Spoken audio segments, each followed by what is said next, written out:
Good afternoon, it's Lee Cassidy from Tactile Technology, and it's our SMESec day again. So today we're actually talking about Cyber Essentials and Cyber Essentials Plus. And what we've got is Pete to join us and tell us a bit more about it. So let's get Pete on. How are you doing, Pete? Yeah, good, thanks. Good to meet you. Yeah, so let's tell us a little bit more about what Cyber Essentials is. But I know it's also, being condoned by the UK government as being a basic way of ensuring that your business got some level of capability around cyber security, and it's also been pushed by the National Cyber Security Centre, I believe, as well. Yeah, it's not actually just pushed by the Cybersecurity Centre; it's actually their scheme. So they actually developed the scheme as well. Yeah, okay. So it's a government-sponsored scheme that was exactly as you said. It was established to help improve the baseline cybersecurity of UK business. Okay, so tell us a bit about the process then, and what Cyber Essentials gives you as a business. So what we see on a day-to-day basis is our customers are being asked to prove their cybersecurity standard by presenting the certification, usually by their clients as part of tender processes, or they might have already won a contract, but then part of that requirement to actually achieve that, to deliver that contract, is to have Cyber Essentials in place. And the supply chain are doing this really not just to protect their data, but they also want to ensure that their supplier is not going to go bust or go under due to a cyber attack, ransomware attack, or anything else like that. Okay, so it's at least giving a certain level of awareness and understanding and some procedures and process in place to protect not only the business that we're talking about, but also the actual partner business as well. So whether that's a government body doing a contract, or it's a third party that's got some kind of work that required from someone, at least you're actually showing that you've got a specific level, and the certification show that you've actually proved it to someone. Absolutely, and we like to say really Cyber Essentials is doing the basics well. There's no black art to it. It doesn't require companies to go out and buy expensive cybersecurity software. Really, it's about setting up their systems, configuring them, and running them in a secure manner. And if you look at each of the individual controls, they're all sort of good common sense controls, and when they come together, provide a really nice layer of security overall. Okay, so talk about the process then, that if somebody wanted to go down and actually be certified for Cyber Essentials, what they might have to do and how the process follows.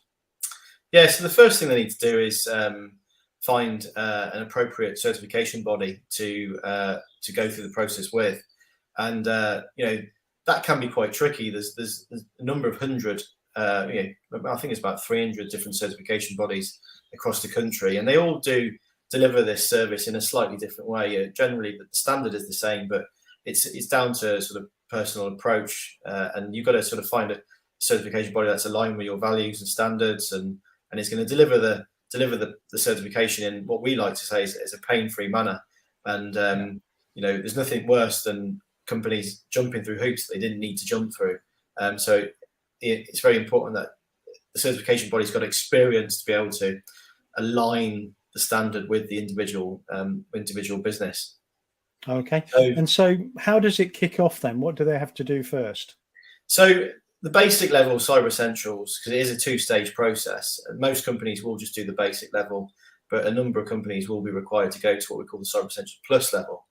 But we'll start off, I'll describe the basic level first, and it's essentially a self-assessment. So there's circa 70 odd questions that the client will have to work through, and those questions will cover things like the scope. So what's actually included in the assessment? Is it the whole company or is it part of the company? And then defining that is really important. And it's very, at this stage, if you get the scope wrong, it can lead to all sorts of issues further down the line. If you include items in the scope that shouldn't be in the scope, i.e. you don't have control over, or are basically managed by somebody else that that should be in their scope, then you can really struggle to apply the standard if you have no control over the system. So you work through the question set, and essentially you provide your compliance with each of the standard in each of the control areas. Okay. Can you give us an example of one of the questions might be? Yeah. So at the first stage, you're looking at in the scope, you'll be detailing how many devices, how many computer devices you have in the company as an example, and you'd be required to actually detail what operating system they're running on, what sort of device they are, what's the make and model, what version of operating system is it running. And the reason why that data is being captured is so we can ensure that the systems that are in use are actually still supported. Okay. A requirement of the standard. Another question may be, do you use anti-malware software, which is another requirement of the standard. And in many cases, Windows 10, Windows Defender is perfectly adequate and compliant. But if you've got a company that's using Mac devices, for example, they would have had to gone out and procured an anti-malware software, because there is no native anti-malware that's compliant on a Mac. Okay, yeah, so it's just making sure there's some level of malware and antivirus software installed and current as well. Yeah, and then for each area, they do sort of go down into further detail. So there would be further questions along the lines of, is the anti-malware signature base updated at least daily? That's a requirement of the standard. Yeah. And an interesting area around anti-malware at the moment is, there's some fairly advanced next generation anti-malware systems coming out now. We're seeing a lot of them in use, which work on behavioral based systems, which does not really fit with the standard. The standard still requires a signature based system to be in place as a backup, and that's something that we're starting to see quite a lot at the moment. Okay, so the company fills out this questionnaire, all the different areas, making sure it's within the scope that they're talking about. So computer systems and network, that's actually a part of their business that they can control. They've completed it through, answered all the questions. What happens next? So once they've gone through that, they will then submit those answers, which will be submitted to the certification body that they're doing the assessment through. The certification body then mark those answers in accordance with the defined marking scheme. The standard is prescriptive. It's not open to interpretation. So it is quite clear, and they'll either be fully compliant, and then the certification body will be able to award certification, or there may be some areas that require either further detail or are non-compliant.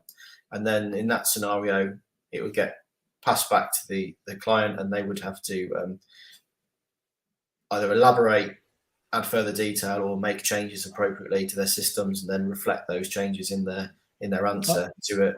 Are there any common areas that you see on a regular basis where people need to provide more information or aren't compliant? Yeah, a really common one is one I may use as an example earlier on about listing the devices in the scope section, not putting the relevant or appropriate detail around operating system versions.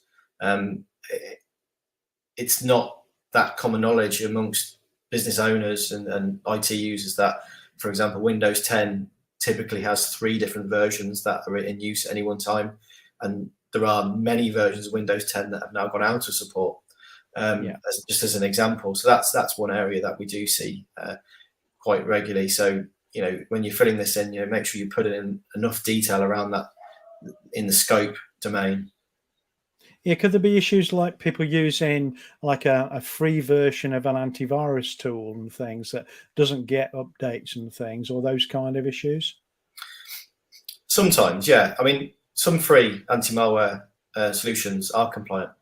For example, ClamAV gets used fairly regularly when Mac devices are in play. The important thing is that it's updated, the signature updated at least daily. Okay, so they get to the end of this and they end up getting a certification. They delivered a certification number. How long does that last for? It's an annual certification. It's very similar to the vehicle MOT process, where it's a point-in-time assessment, and it's the business operator's responsibility to maintain that standard throughout the year until it's then assessed again at 12 months later. Okay. So yeah, that's how the system works. All right. So at the end of that, you've got something that you can show your partners, or if you're bidding on some work with a government body or local authority, you can show that you've got a baseline level of security, and that they can feel more comfortable that you've got at least the basics covered then. So if a company wants to go to Cyber Essentials Plus, what's different then? So, like I said before, it's a two-stage process to get to Plus. You first complete that self-assessment stage. You achieve your Cyber Essentials certification, and then you have a 3-month window to conduct what we call the Plus technical audit.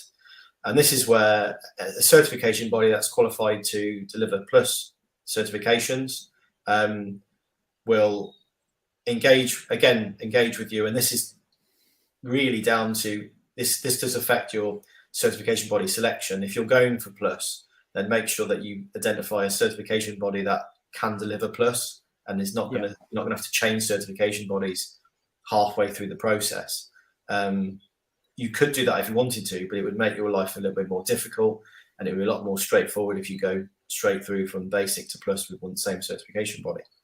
I would assume, at least using the same body, they've got a good understanding of where you are from the Cyber Essentials they've done with you. So it's much easier steps, going on to the next stage with them. Yeah, you start building a relationship, build a rapport, and the assessors will, and generally the business will understand how that your subject business is operating. They'll understand the infrastructure, any idiosyncrasies they may have. And it just makes the whole process, it really supports the development of that process, and it supports the Plus activities. And the Plus activities really are the certification body conducting a number of tests on the devices to prove to them as a certification body, and also to prove to the client that their systems are working how they expect them to work. And there are cases where clients may be going through Plus, and we find out that the systems are not working how they thought they could work. They were supposed to work, which is not a problem. It's better us to identify it than a piece of malware. A real hack actually getting through and breaching the systems and taking data or even ransomware in them. It's much better that you've actually tested it works in advance. Exactly, but there's also a misconception that C Plus is essentially harder than achieving C Basic, and if you can achieve the basic level, you're complying with the standards and the controls. If you've answered that correctly and your systems are working exactly how you think they should work, then Plus you should sail through the Plus audit. Yeah, it should be quite straightforward. It's because it's just proving the answers that you've given in that self-assessment piece, really. Exactly. Yeah. So again, how is this normally done? Is this like a remote sensor tool, or do people have to come onto site to do it? How is it normally carried out, the actual Plus component? Yeah, so a few years ago everything was done on site, whereas with the introduction of remote working and all the issues we had with COVID, it's fairly common practice now for these to be conducted remotely. So some of the main tests that we conduct in the Plus audit are vulnerability scanning, external and internal vulnerability scanning. So the certification body is likely to use some iteration of a remote vulnerability scanner, and that would involve possibly loading an application onto the endpoint device, linking it with a cloud platform that the assessor is using, and then essentially conducting all the internal scanning just as if they were sat on site, as they would have done a few years ago. Okay, well, that sounds pretty straightforward. Well, thanks ever so much today. We've run out of time because we've come up to 15 minutes, but thanks ever so much for going through that, through the Cyber Essentials and the difference between Plus and the ability and the process we follow. What we've got tomorrow is we're going to go into more depth on some other areas. And one of the things we're going to cover tomorrow is ASME governance. So again, we're going to talk tomorrow about that and how that can help an organization. And it's giving them some of the similar mappings to things like ISO 27001. And we'll go through that process. But also, we're going to talk about your holistic security audits as well, and how that can bring out some other areas that are away from just the cybersecurity pieces. So, join us on Thursday at 12:30 to see that. Also on Friday, we're going to cover the first of the 10 steps around the cybersecurity centres, 10 steps for a business to be more protected. So come and join us on Friday for that. And we're starting with step 1 on that. So please join us at that point. And thank you for joining us today. And thank you, Pete, for helping us put this together. It's a pleasure. Thanks a lot.